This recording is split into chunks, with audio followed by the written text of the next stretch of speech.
Welcome to ABA on Tap.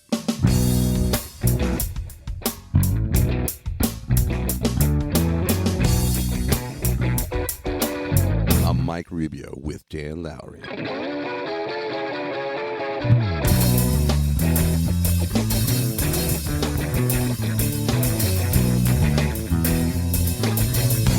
So without further ado, sit back, relax, and always analyze responsibly. All right. Welcome back to yet another installment of ABA on Tap. I am your ever grateful co-host, Mike Rubio. As always, to my right, Mr. Daniel Lowry. Mr. Dan, good to see you, sir. Good to see you as well. You're back from vacation. Got that extra vigor. First podcast back from vacay. I hope so. We've been back from vacay, and I think we've been taking a rest here just kind of naturally as we schedule things, but we're back with a heavy hitter. One of our favorite jokes here on ABA on Tap, I think, and you like to make it more than I do, I would say, is that joke around the newly minted BCBA just passed their exam who knows everything. So we all kind of have that experience where we get thrust into these leadership positions. Maybe we don't know what we're doing yet, but we're called upon to do so. And you kind of fake it till you make it. Maybe your only reference point is that first agency you've worked for. So you only know their management leadership style. You only know their training. You only know their approach to ABA. That can be quite a limiting factor. So I think today's guest is really going to shine a beautiful light on other ways to approach this, other ways to improve your organization, your management style, other ways to approach training and continuing education. So super, super excited to learn from her content expertise. Without further ado, today's guest is Kristyn Peterson.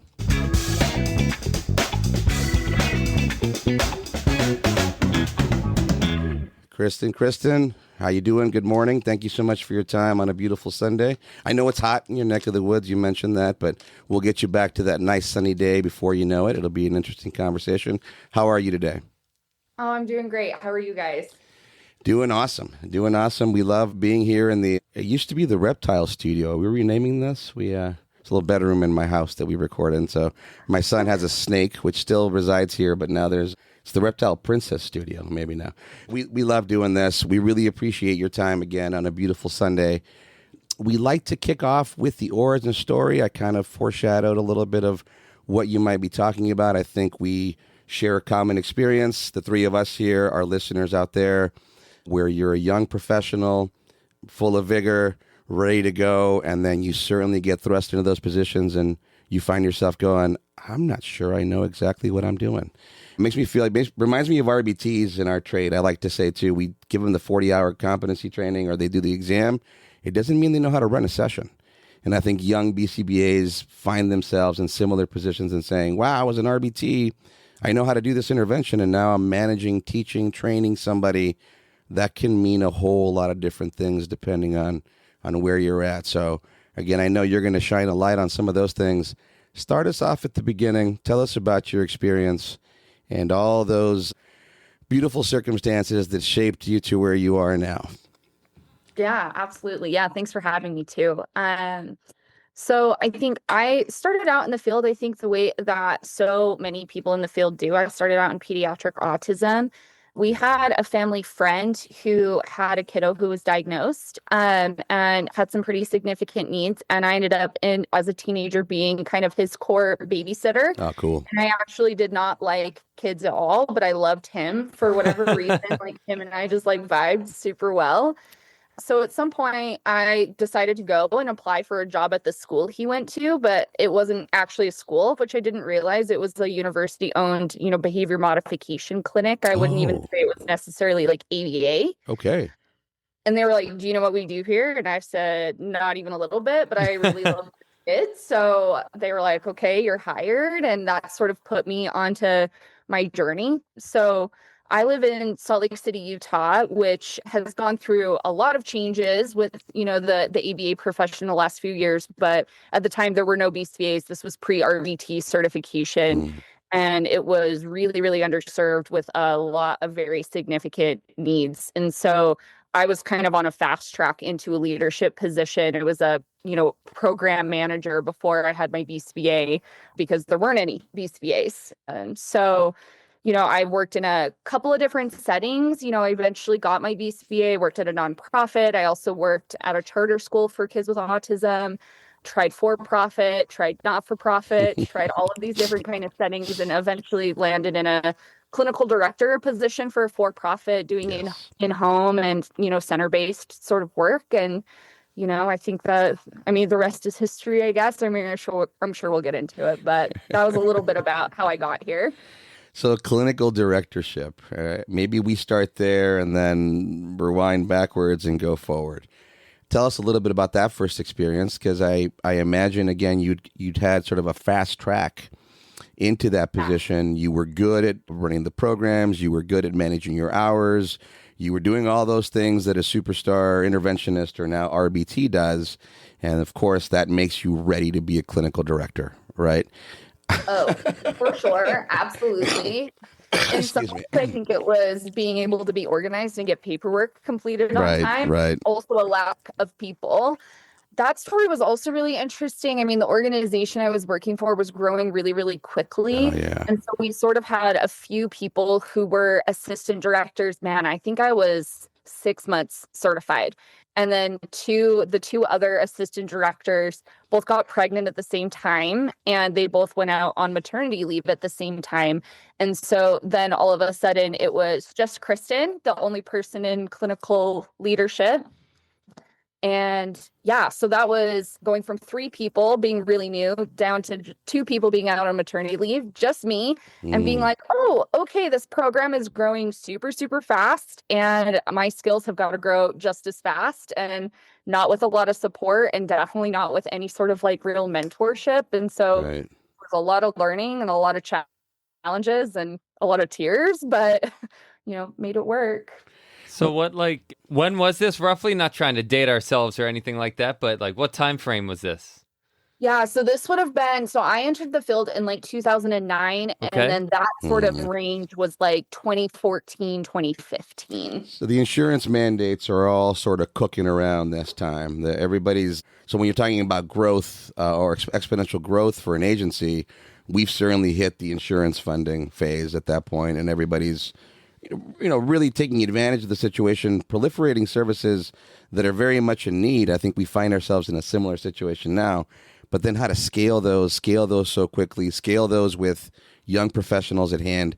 What do you think you were most prepared for? What were you least prepared for now that you get to look back? There was no real roadmap for this, and I can't say that there's, I don't know that you can say that now, although maybe in terms of the business part of it, as clinicians, we've realized we had a lot to learn, and we've gotten a little bit better at that.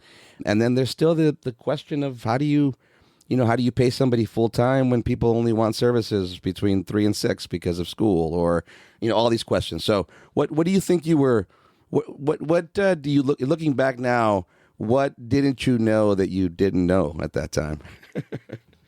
So much. It's actually so crazy to me. I think, you sort of mentioned this at the beginning about, the BCBA who maybe starts and just passes their exam and thinks they know everything. I was totally a victim of that. We do. We certainly do. I'm guilty. Yep. Yeah. And I was sort of getting reinforced for that too, right? Being put into these leadership positions and giving that autonomy and being told, okay, your turn to make these decisions now for other people and bigger groups of people. And so I think in some ways that maybe wasn't the most helpful. It took maybe a little longer of a timeline for me to get that first piece of humble pie that I maybe needed a little bit, truthfully. I think, some of the strengths I had were problem solving. I think I was always really good at that, willing to sort of tackle whatever problem it was, whether it was, a behavior that I hadn't seen before. That kid still needs treatment. And even if none of us had any experience with that and no mentors to help us with that, we've got to go to the literature. We've got to figure that out. Or business problems that I hadn't encountered before. So I think the problem solving really served me well. But I'm a pretty fiery personality, and I think I definitely had some gaps in maybe some of the professionalism or interpersonal skills maybe needed at that leadership level, kind of going between, the owners or senior leadership of an organization and down to staff, and having to sort of go up and down the org chart. I don't think that I always executed that super well. Yeah, I think it's interesting because you said you basically got like almost thrust into the clinical directorship. Is that accurate? Yeah. It seems like a lot of times from what I've seen, at least historically, and maybe when companies are newer, it's like those people that are really organized, like the billable hours, like all of like the logistical stuff is really like dotted and ironed out. Those people that are the ones that companies look at and like, yeah, I want you to be the clinical director side of things because you can kind of run it. That's the stuff that like the higher ups see. They don't see like Susie working with Johnny in the home, right? But it's interesting because at the end of the day, the title is the clinical director, right? It's not like director of operations. So how did you feel about that? Did you feel like because you mentioned your organizational skills were really good. How do you feel like your clinical skills were at that time? Or do you feel like the organization really looked into that as much? Or was it more just like make sure you're hitting the hours, make sure you're doing this and making sure we don't fail any audits? Yeah. So, I mean, this was so early on for Utah that I think that the only insurance mandate was actually for state employees and for TRICARE. So there wasn't like a full insurance mandate in the state of Utah yet. There were some different like grant programs. And so I would say like audit was not on the radar really at the time. Okay. Thankfully, you know, nobody loves those audits. Who was your major funders then? So it was Medicaid through a specific kind of what did they call it? They call it like the autism waiver. And it was actually a really cool program. They did like wraparound services where it was, you know, ABA, speech, OT. They even had like financial and estate planning for parents. They did like a lot of really cool stuff. And it was up to age 21. Okay. So that was going on for multiple years. That was really cool. Then there was also TRICARE. There's one pretty large military base here. It's actually not even very close to the Metropolitan Center. And then it was like the city of Salt Lake City employees, their healthcare plan had done that as well. So then there were maybe some other kids who their parents were covered on plans that weren't being funded through Utah, and we would get some of those kids too. Would that be like private paid? No, they weren't private pay. So like as an example, like Adobe has a really big office here, but they're not headquartered here. And so their healthcare plan gave them the entitlement for EBA, but the company wasn't headquartered here. So it was a California plan. Gotcha. So being that there wasn't like, so this sounds like kind of grassroots, like this was the beginning of ABA in Utah. Was there a roadmap of like, this is what we expect? Or was it just like, yeah, we're the funders. Somebody told us we had to pay for this ABA stuff. You figure it out. Yes, definitely the latter. It was sort of like, okay, what the hell are we doing? How are we going to do this? Changing requirements, or maybe not even changing requirements, but like you'd submit stuff and then they'd be like, no, we didn't like that. Try again. We were like, what do you want though? We'll know it when we see it kind of vibes. But it did feel like we kind of tightened that up. I feel like as both an organization and then like as a state, it seemed like that moved and kind of professionalized pretty quickly. Gotcha.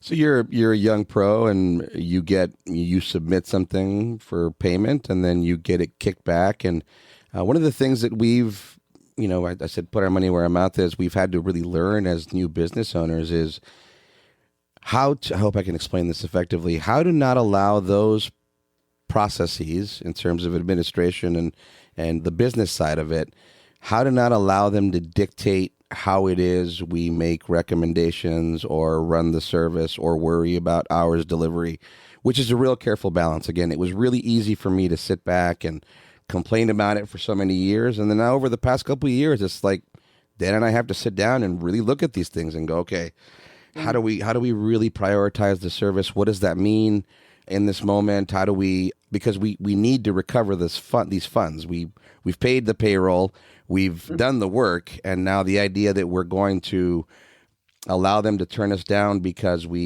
something very infamous that I credit Dan for, the idea that we give you this block of hours, 8 or 12 hours for the assessment, but you can only do them in 2-hour increments. Okay, we didn't do that. We didn't know that, and now we're stuck with 8 hours of work that we did, and we stand not to be paid for it. There's a lot to balance there. No roadmap, early on, young professional. Tell us what you remember about having to navigate through that, because I know it sounds like from your roots, you have a lot of focus, a lot invested into the clinical service and the interaction with the kids, and then now you're having to contend with the other complexities of the business side of it. Yeah, absolutely. I would say, sort of interestingly, my experience as clinical director, there wasn't as much of a focus on the actual business Oh, aspects. good for them. It was Good for you. definitely process. Yeah.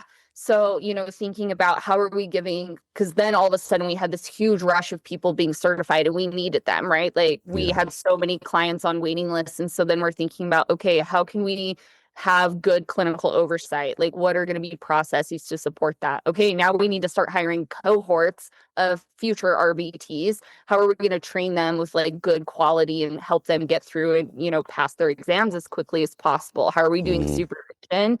So I would say like I was looking less at budgets and less at like utilization and more at like how do we actually like build this in a scalable sort of way.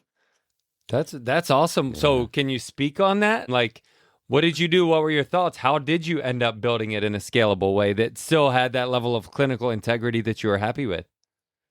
Yeah, so I think, well, that we were happy with, I think is maybe a Okay. little bit of a misnomer. I think that I'm always the person who's like, we could do that a little bit better. We could do that a little Sure. bit better, right? Good. I think the job is never quite done with those things. Philosophic But- doubt for sure.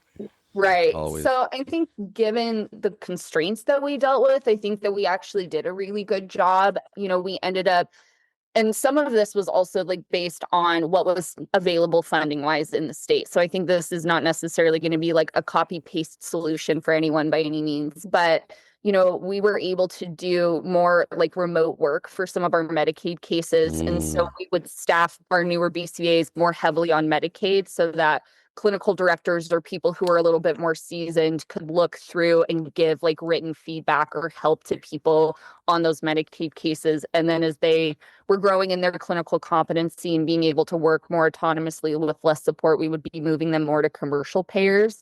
But that was sort of a problem, right? Because then we were trying to also limit the amount of staff changes or case changes that were happening. So we didn't want to just give those Medicaid cases the short end of the stick. So I think like that was definitely a barrier that we dealt with. But we had consistent like group supervision, even with our BCBAs. We did one-on-one supervision that were like longer and not just focused on like utilization. We would definitely talk about that. But how is that case going? What are you struggling with? What concepts do we still need to fill in? Just because you passed your exam doesn't necessarily mean that you're 100% an expert. Maybe you've never dealt with pica before. Maybe you've never dealt with that topography of self-injury before. Let's pull people in to help kind of support with those things. And I think we did a reasonably good job with the resources we had. But I think, again, you always can do more.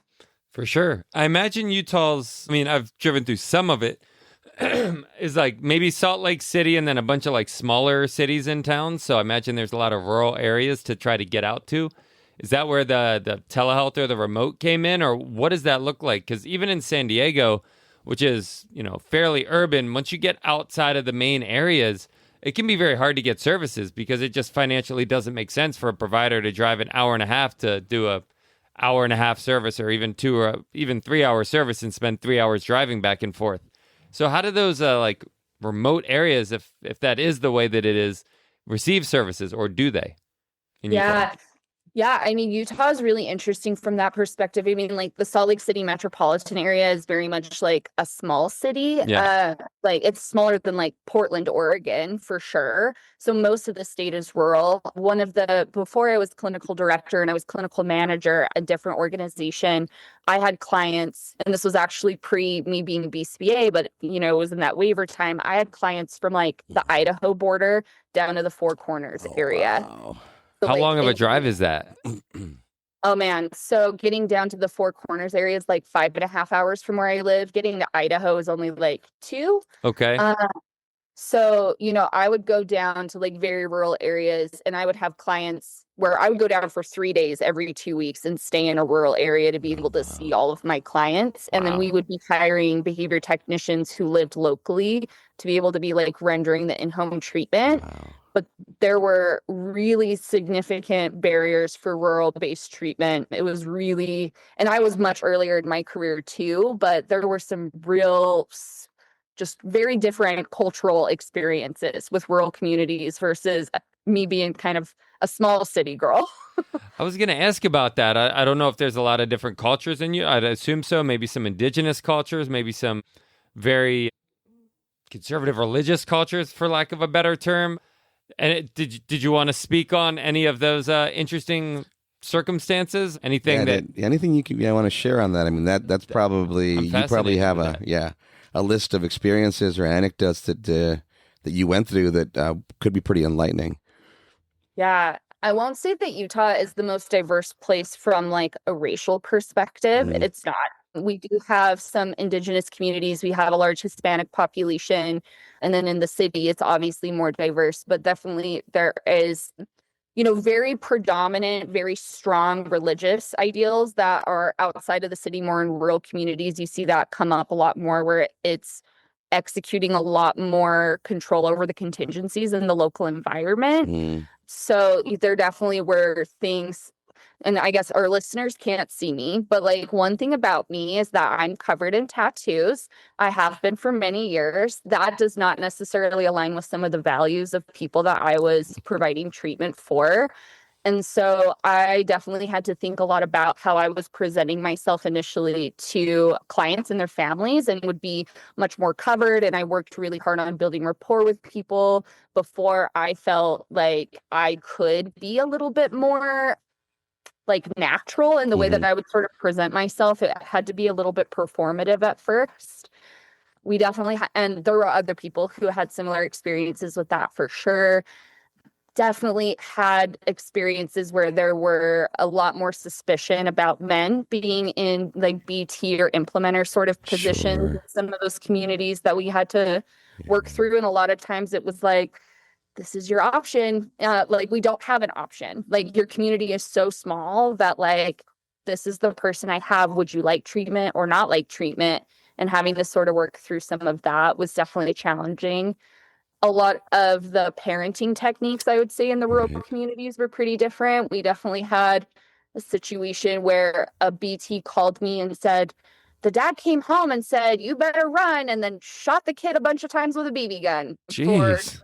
Yeah. And, obviously we had to do a DCFS call in situations like that. But the culture of just rural communities was definitely pretty different. Wow. A lot of interesting stories like the BB gun, those abound. So I think as before you went into that, I was already thinking in my head. So where we look at large rural communities, Dan sort of talked about indigenous cultures, and that's the first thing I thought of. And then what you're describing is maybe these rural communities were much more fundamental in their religious approach. You mentioned one thing. I don't know if that was a traditional disciplinary approach with the BB gun, but you must have seen that was a one-time thing. Okay, that I saw. But you must have seen a lot of other things. Again, that where the ABA, so ABA, family guidance or whatever we call it now through insurance, it's always an interesting thing, right? So we've always contended, or we've talked about the idea as well. We teach parents ABA, but like you don't necessarily, me as a parent, I don't really implement those procedures that way all the time. So like ABA is helpful for me as a parent, but the idea that early in our career, I'm going to teach a parent to interact with their child in DTT format all the time. Pretty quickly, we were like, no, that's not going to work. So I'm wondering, what other traditional disciplinary, measures did you encounter where you were like, oh my goodness, how do you shape this? What do I do with this? How do I help this parent understand that this contingency just isn't working with them? As much as yelling and scolding your child seems very recommendable from a traditional disciplinary standpoint, and it works once in a while, which is what's reinforcing for parents, clearly you were hitting these situations too where you're going, what you're doing is not working even though you think it is, and you keep doing it. How can I get across to you with this ABA stuff? Yeah, I feel like a whole spectrum, having that rural community experience of how severe maybe some of the punishment techniques that were used were. Oh man, okay. There were also situations, I remember I had a very spicy kiddo who had a very, very foul mouth on a very tiny little cute little dude. And it was very much attention maintained. So like dropping the C bomb, dropping the F bomb directed toward his mom, and like hot sauce on the mouth and holding hands down. And like those sorts of punishments also really common. Definitely saw a lot of spanking, a lot of slaps to the face, like some very pretty physical stuff. And like obviously ethics thing, first off, we would always do those DCFS reports. But even starting to have those conversations with parents about, we have to call Child Protective Services about this. And like, this is why, like, we have these concerns. So like, let's talk about like, what are some solutions? Clearly, this is incredibly frustrating for you. This hurts your feelings. You find it incredibly disrespectful. It's not aligned with your family values. So like, what can we do to sort of take a step away from those types of things where we would need to be making those CPS calls? Because it was, to me, a lot of what I saw was a lot of that like reinforcement for the punishing agent. Like if you think back to like that part in Cooper. And so I also had to think about the parent is getting reinforcement out of this. Like it is making them feel better to issue this punishment, even though it's not actually changing any of the behavior. And in some cases is leaning into, you know, physical abuse territory. Interesting. Kind of going back from the rural community to the more urban. So since you're in Salt Lake, from my understanding is the church is pretty prevalent there and prominent. Is there, and I'm not very well versed in the Mormon church and ideals, is there like an idea or either within the greater church or even subsets of like God will figure it out or the church will figure it out. We don't need this ABA stuff. Autism is like looked down on. Is there any like those kind of cultural things that you found maybe different culturally in providing ABA services? Yeah, it's a really good question. And so I was actually raised Mormon, so I have some inside baseball on that too. Thank you. So I would say that actually, you know, Mormonism is a spectrum, right, of like how fundamental somebody's beliefs are. So I would definitely say like in the urban areas, you're not dealing with nearly that level of like fundamentalism. I would say there's less shame surrounding like mental health or disability in Mormonism, but there's a lot of suspicion toward experts. So there is a lot of vaccine like hesitancy and denial that we dealt with. A lot of our clients were not vaccinated and we're like, they are still autistic. Do you also want How did that happen if the vaccine's cause autism though? Right. So there's an interesting cultural piece to that. There's also, Utah happens to be like the MLM capital of the world, which also MLMs are one of my special interests, I guess you could say. I think they're so interesting behaviorally. But there's a lot of like, oh, I have a solution. I have a product that will help with your kid's autism. So whether that's an essential oil or a special drink or whatever, there's a lot more trust in your neighbor and what your neighbor has to say than there necessarily is in your pediatrician. And that's pretty common, I would say. That makes sense. I remember in our earlier days, it was the gluten-free diet and the Dan doctors and the chemical chelation. And now I feel like the last 3 weeks, Mike sends me videos of something on TikTok or something that's going to cure autism. I don't watch him anymore. But he still sends them Dan to me. his daily reel of, and I just kind of say, oh, pack it up, dude. We're out of business. They figure it out. Here it is. And that frankincense oil, man. It'll get you every time. The Nero broccoli, the Nero brock, that's the one that has me right now. Well, and the 432 hertz frequency, that one has me too. I mean, and you know I sound a little facetious. I am being a little facetious, but I truly do like try to go look into these things. Again, early in my career, I remember when gluten-free food was terrible.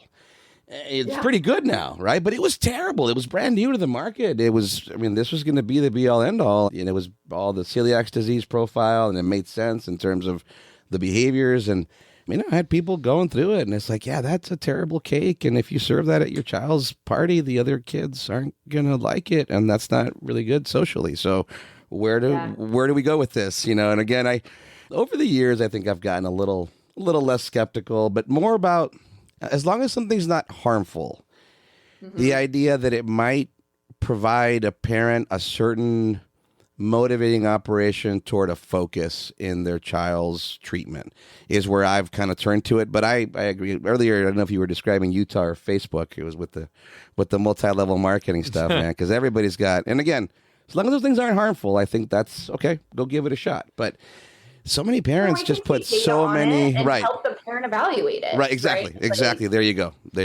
Yeah. I remember so many coworkers did the Herbalife thing like 15 years ago, and I just laughed at them. I was like, and they were like, "No, I'm making so much money," and of course, it was a scam.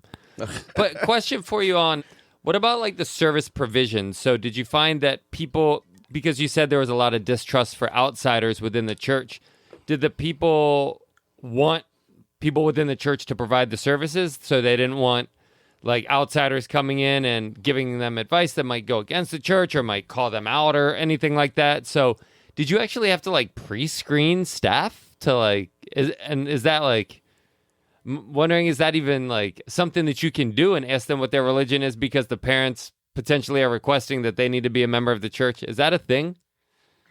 It was a thing, but it wasn't a super common thing. Mhm. So we did have to figure out the legality of that. The legality of that is it's not that it's discriminatory. Sure.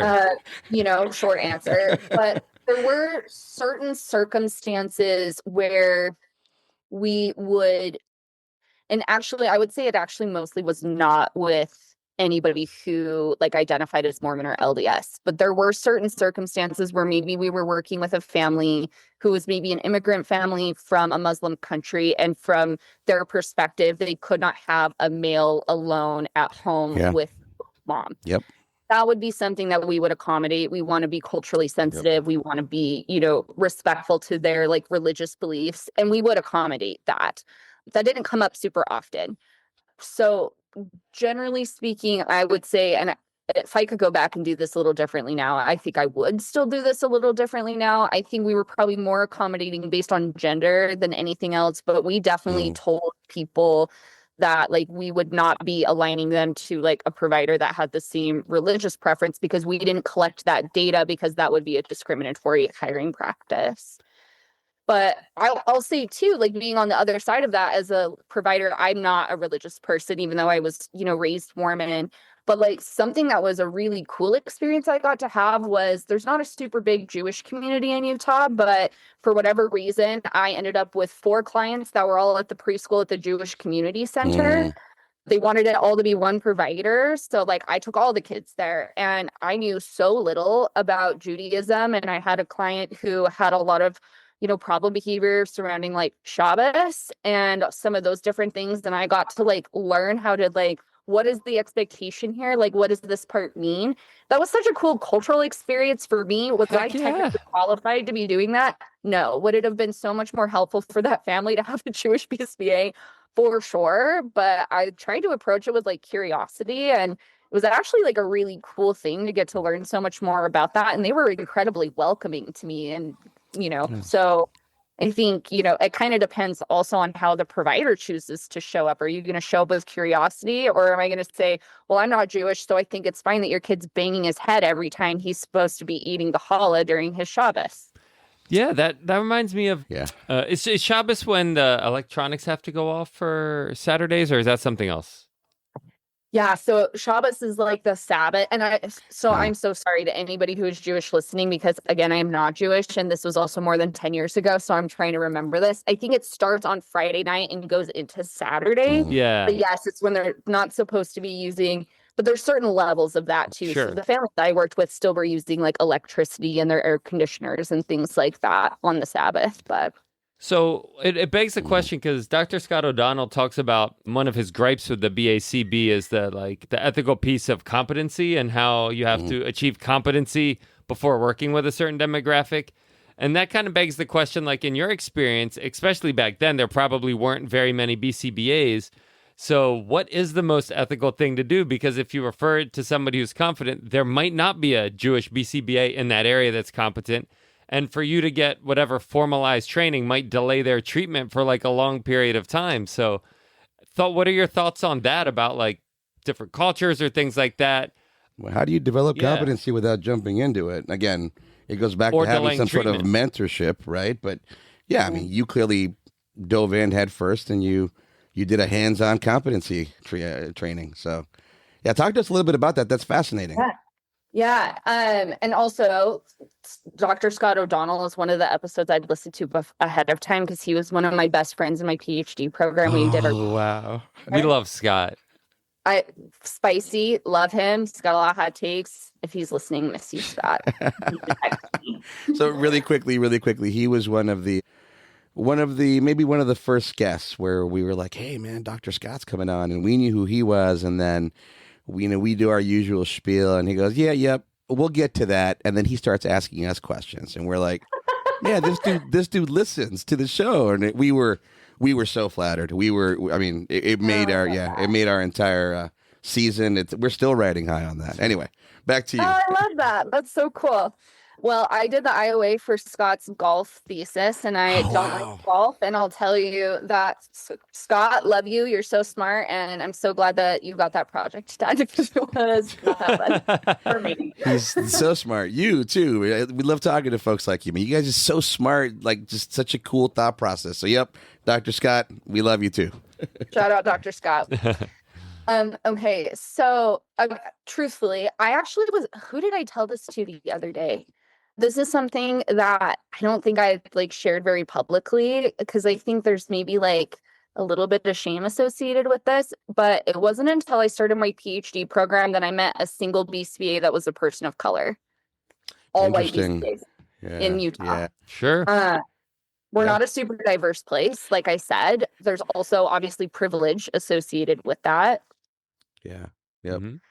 So yeah, it wasn't, but also we weren't going to be, and I wasn't trying to run a practice of we're only going to accept white kids. You know what I mean? That was also not going to be good care. So for me, one of the things that I'm so grateful for my personal life was my grandparents owned a travel agency when I was growing up until they retired. And so I had so much access to travel and international experiences, and a lot of my formative moments were I think I realized to some degree an age appropriate level of what poverty was maybe earlier than a lot of people in Utah would have because of travel, seeing kids who were older than me who literally had no clothes. And so I think that some of those experiences for me maybe changed the mindset of how I would approach a client or a situation where the culture was different or even the religious background was different. We were talking about the Jewish Community Center, and for me, my teachers were the parents, right? I'm you have to tell me what is supposed to happen. Can you give me resources, help me understand this? And maybe I would do that a little differently because I think, as I've gotten older and I have become more aware of some of these things, I try to be really sensitive to the fact that it's not other people's job to put in that labor to educate me as the privileged white woman. So, I did rely on families a lot for that. And I think if I were to go back and do that again, that maybe I would do less of that. And I would say, I've done research. Here are my thoughts. Is this right? So I'm not putting that labor on them because these families already are dealing with a lot. Otherwise, I'm not in their life, right? They don't need me if their life's going well. So I don't want to be adding more to their plate. So I do wish I would have done that differently. But I think I had a very curious mindset. And I was I think that's part of my personality is I'm always yeah, I'm up for it. Let's do it. Let's jump in head first and try it and figure it out. Sometimes that gets me into trouble a little bit, but I think it served me well in some of those circumstances, even if I did sometimes put the labor onto the parents to help educate me on what they needed. That's super conscientious of you. I'm sure they appreciated your questions, though, no less, and the effort that you were clearly making to try and, I guess, put them in the place of expertise and saying, hey, I'm not sure how you would do this here. Can you show me or tell me about it? And then, I agree with what you're saying. Whatever homework we can do up front, just to, whether it's collateral, documentation, whatever it is, to just be a little bit more prepared. I love the way you put that. One of the things that I really like to do with the start of our FBAs when we're doing that preliminary questionnaire is I want to make sure that I've read the most recent evaluation document or results document possible. And I tell them that too. I'm going to be asking you questions that everybody's been asking you already a million times, and I'm really sorry, but I'm going to try to just get you to confirm the answers based on what I know. And then if you have to update me. But I agree with you. The more prepared we can come in, the better. And then, I think to my greater point, I'm sure those families really appreciated your effort to try and get to know them and get to know about them. So that's excellent. Super excellent. I hope so. So you really, really liked this one kid who kind of got you into the field, who had autism, right? So it got you into the field, which you had really no idea about, got you your RBT, your BCBA clinical directorship, right? Am I following your path correctly there? And then at some point, and I read it on your website, I'm not sure if it was this company or another one, you don't have to share if you want, but you said your values were no longer necessarily aligned and you decided to maybe take a fork in the road there. Can you speak on that? I would love to. So it was the position that I was clinical director at. That organization, like I said, was growing really, really quickly. Yeah. So, and like it is a well-known name at this point. It was not at the time, so I'm not going to name the company. That's okay. But essentially what had happened was there were two owners who were just individual people. One of them got bought out by private equity. And very, very quickly, the culture and the vibe of the company changed drastically. And I felt like my job specifically became talking people into being okay with the changes the private equity companies were making, whether it was RBTs, BCBAs, families. And we've had to do that twice. So I totally feel you on that. We've worked for companies that got bought out twice. And yep, go ahead. Sorry. Then you totally relate to this. Yep. It is demoralizing being put in the position where you're like, but I disagree with that policy. But I am now having to essentially try to talk people into complying with a policy that I also don't agree with and think is going to be damaging for employees or families. And I couldn't do that very long. It was such moral injury. Do you guys know that concept, moral injury? Oh, yeah. I felt like that's why I left the last company for a totally different job, even outside of the ABA field. Because, I felt like every day it just took a little bit of my dignity away. And then I was like, I can't. I gotta get out of here. Because not only were they having policies and procedures that I disagreed with, but we would tell them it's not going to work, and then it didn't work, and it would create way more issues, and then they would be surprised. And it's like, if you would have just not done it that way in the beginning, you wouldn't have the issues that now we have more issues. And I'm not sure if that's what moral injury is. So if it is, great. If not, please inform me. Yeah, so moral injury is actually super interesting. If you guys don't know Mary Lewis, she's a BCBAD who does a lot of OBM work, and she specifically is really interested in moral injury, and she introduced this concept to me. Okay. So they got identified initially with veterans, but now they've validated it happens in tons of different settings. But it's basically where you're in an environment that is so conflicting with your values that it causes you deep psychological stress. And trauma, so, feeling I cannot be an honest person. I'm working against my own values. It's causing me to engage in behaviors that outside of work that are not helpful for me. It was drinking too much, honestly, to be able to cope with the fact that I can't show up to work as an honest person. I feel like I'm actively damaging other people because of the work behaviors I have to engage in. Yep. Feel that. You probably feel that as well. Well, I did. And then luckily somebody pulled me aside and said, look, Mike, you're just not being a team player. And it fixed everything. That's all they need to do. Oh, was that the previous I'm totally kidding. Oh, we did. We did. We did. Yes. Well, that's exactly right. So we had people, complaining about maybe losing their mileage or, some aspect of their pay. And as a response, we had a huge team building experience at a bar, which was very, very uplifting for everybody, as you can likely imagine. Absolutely.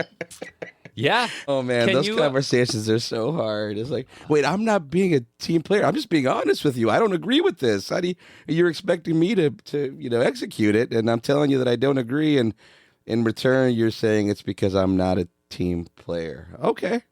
I don't know where we go from here. Game theory, Mike. Game theory. Game theory. Game theory.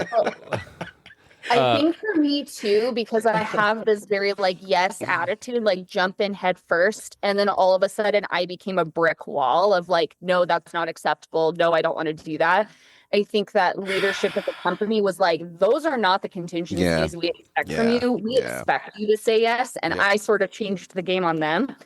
And I think like there was a lot of conflict, I'm sure, as you can imagine. Well, and that's really cool of you to say that, because at the end of the day, we can poke fun at it all we want. And then, you do become this pariah. You become this, You kept becoming it, so we had to just get you your own thing. I kept becoming it, right? We had to do our own thing because of that.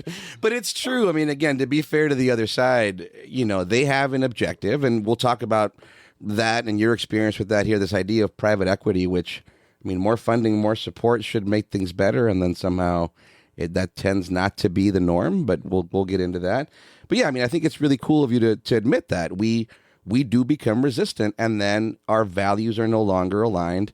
And it seems like the only option we have is to go elsewhere, because I've tried. Dan's known me for 20 years. How many times have you seen me try? Yep. Right. And it's not until we got to where we are now with our own thing.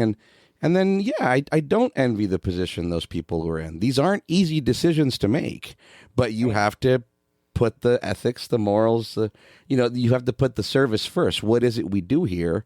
We do ABA treatment. What does that mean? And how do we value that at the very top, right? So just like a quick breakdown to kind of parallel our stories is Mike was my first supervisor in 2007 or something like 2006, 2007. Yeah, so it was which is still probably one of the biggest ABA companies in San Diego. Maybe it wasn't nationally. Maybe nationally, yeah. It wasn't super big at the time. It was pretty San Diego centric, but just kept getting bigger and bigger and bigger. And then management left like the immediate facility, and then it became more corporate ABA.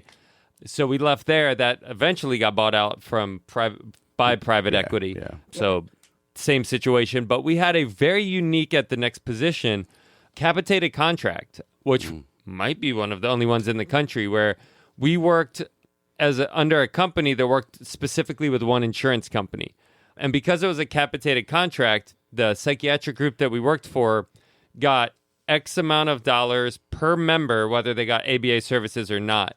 But that meant that if they got ABA services, then we would provide services for anybody within that insurance that needed the ABA services, which was great because we were always like, less is more. And the previous company, the big one that we worked at, kind of traditional ABA, all the clinical meetings were just, are you meeting your hours? Does this family have availability at 9:30 at night? Can you go Sunday at 7? Like, all hours. So we had probably for like 7 years. Yeah, better part of 7 years, 8 years. Yeah, something like that. This experience where myself and another gentleman, and then Mike came on, we ran this company where there wasn't much oversight besides ourselves. And it was just really idyllic. Like, there wasn't any billable hour stress. We were able to pay our RBTs admin time. There was like an office space where we would come and plan and prep for sessions. And it was just really unique. And like everything, got bought out by private equity. And then it was kind of back to the thing that we had run from. And I think we've kind of, since that time, been seeking out how we can create as much of like a resemblance of that, because that's where our values lied. And it seemed like it was contraindicated by all of like the private equity and not necessarily the private equity's bad. It seems like it's certainly had more of a negative than a positive to the field, but the focus, the singular focus on hours and maximizing hours is just something we've tried to fight on for so long.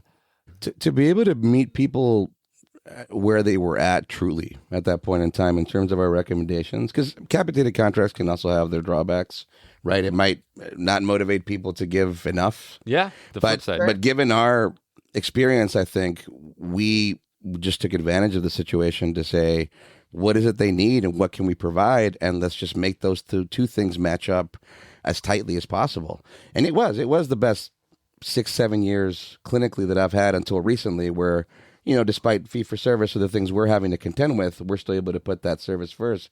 But, I mean, it was beautiful. We had full staff meetings every Tuesday, so we were able to just make everybody come in for a couple of hours, enjoy lunch together, spend 1 hour talking administrative stuff, I was like 2 weeks into my job with you guys, and you're like, hey, do you want to do an hour-long training on a Tuesday? And I'm like, yeah. All of a sudden I had Mike's Corner. So we're talking clinical stuff for an hour every Tuesday with the entire staff, which, people don't afford themselves that anymore. And again, what do we do here? We do ABA intervention. Shouldn't we be talking about that sometimes? I know we've all passed our tests and we know everything, but I'm sure we could still talk about new stuff. We could do, case analysis. We can do a whole bunch of stuff. So anyway, that's been our experience, which is why we are where we are now, and just trying to recreate that, honor the RBT, man. The young pros are road warriors. They are really at the front line. They're the ones that take the brunt of it. We remember it. And they don't get valued enough. Built on RBT backs. Yep, absolutely. And we do not act like that most of the time. Yep. So that's like a long kind of segue into my question is I think, our values were we wanted to really focus on the RBTs because I was the trainer for so long, so I would see all of them. We wanted quality over quantity, and we didn't want parents to feel forced into ABA. So you mentioned that the values were kind of conflicting towards the end of your employment at that place. Can you speak specifically about what values you felt were conflicted? Yeah, absolutely. I think probably different markets have had like a different timing for this, but it was quick that I could see that all of a sudden it was so much harder for RBTs to be getting their unrestricted hours. Like most of those opportunities and structures got like pretty immediately yanked out, which was like, no, our company's growing this quickly. We really want to hire and promote from within, so like it makes sense for us to be still giving those unrestricted opportunities to people because we're investing in these people to be the best clinicians possible. Wow. Didn't matter. Yeah. That was a big one. We were doing things like moving to minimum requirements for scheduled hours and doing block scheduling, and which there's definitely some pros to that from a process perspective, at least the block scheduling part. But we started using a tool that was essentially you would put in some different information about your client. It would pop out what it had for a recommendation for hours prescription. The lowest you could get that tool to go, if I remember right, which again, don't quote me on this, but I think the lowest you could get it to say was 18 hours. A week? A week. Whoa, wow. Okay. I mean, that's I don't think that's we a have hefty any clients prescription. that get half of that. Yeah. And that's crazy because we get people that'll call us and be like, this company won't take us unless we agree to at least 25 hours a week. It's like, what in the world? Yeah. And so I didn't know that at the time. I'm like, I have maybe a handful of cases that I'd had very long term or had such specific things that my scope of competency was like better for that. But BCBA start coming to me being like, I'm putting in all of this information. I'm manipulating this tool. I cannot get it to go below 18. Wow. Or whatever number it was. Sure. And being like, I want to recommend 8. And like, then I'm in this position where I'm having to advocate to that. And they're like, no, you have to go with the tool. And I'm like, who made the tool? Who made the tool? What research did it come from? We don't understand how the tool works. Doesn't matter. We got to go with the tool. Yep. Things like that. Kristen, you weren't being a team player. Again, they told me I had the same problem. Yep. You got to go with the tool. Well, so, and we know now for what you're describing, I know now who somebody had to set up that parameter on that tool, right? You never got the answer to that question, though. Well, we know because of who I am. I did. We found, we're like, okay, what company did that tool come from? I'm going to reach out to them. I'm going to ask them for the literature they used to create the parameters for the tool. I'm going to read it all and I'm going to highlight it. And I'm going to go back to senior leadership and say, this is why this is a problem. And this is the conversation I had with them. But again, not being a team player. Yeah. It's always interesting when that happens because we dealt with it too. I'll talk about Central Reach. I like their program. I think they're great. We use them through most of our career. Sure. But it's very interesting how tools are created to make things easier and more efficient. But then the service is now like pigeonholed into how this tool does to maximize efficiency. So like all of these programs are written so that they could like go right into the Central Reach thing and then graph all this stuff that nobody ever looked at. It's like, well, now you're programming to the tool instead of using the tool to help you program. And it sounds like that's kind of what you ran into as well.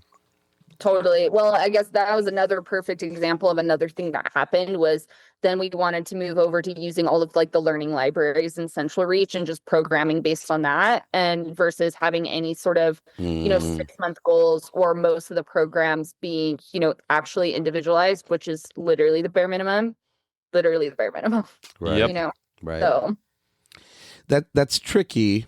And maybe we'll start talking about this now and we'll continue talking about this, I'm sure. But what we're talking about here is streamlining processes, which is important, right? So the idea that you might be somewhat prepared to receive a client, by doing X, Y, and Z. And then there's the stuff you were just talking about, which now doesn't prepare for the client, but predetermines their experience in a way that now sucks out individualization. To be fair, it's going to be hard to get these words out of my mouth. I understand the front end of that. I get it. I do. And I get it more than ever. And then I have to favor and err on the side of the individualization of whatever that means. So let's, put that out there now if you guys want to comment on it. But I think we can keep talking about that because that is tricky. Now, to be fair, for somebody that comes in, like I would love to be a fly on the wall in that room where somebody decided 18 was the number of hours, right? Yeah. I've heard 15, I've heard 25, and I've heard 40. That was the initial episode of ABA on Tap. Why 40 hours? Well, because we can point back at this research base, and then the research base doesn't necessarily translate into your living room. That's another one of our mantras here, right? Lab to the living room. Whatever we see here, we know is validated. We want to use this tool, and then what it looks like in your living room, that's the real artistry, right? That's the stuff we're talking about here. That's the individualization, whether it's culturally molded or for the kid or both of those things, hopefully. That's tricky. So I don't know if you guys have anything to say about that, because that is the real artistry. How do we make ourselves as streamlined and as efficient on the front end without somehow predetermining what the clinical recommendations are going to be? Can you speak on that, Kristen? Or would you like Big to? question. Let's unpack it the rest of the time. It's all good. I think one thing, too, that what you just said brought up for me is me thinking about, yes, I know where the 40-hour recommendation came from, right? Yeah. But could we ever replicate that research to see if it still holds up under modern day conditions? No. IRB would never approve that. Right. That's a great point. Yep. So it's like we need to, all social sciences are plagued with like the replication crisis issue, right? That's kind of maybe a separate issue unto itself. But like, if we're using research that is that old to help set standards, like that, we should not be doing that. That's a very strongly held opinion I have. Yeah, no, I agree. I think the whole teach model out of North Carolina kind of falls into that. That quandary right there. Beautiful system. We know that people that love it, and that they make it work. And then how do you replicate the state of North Carolina outside of that system? Well, you don't.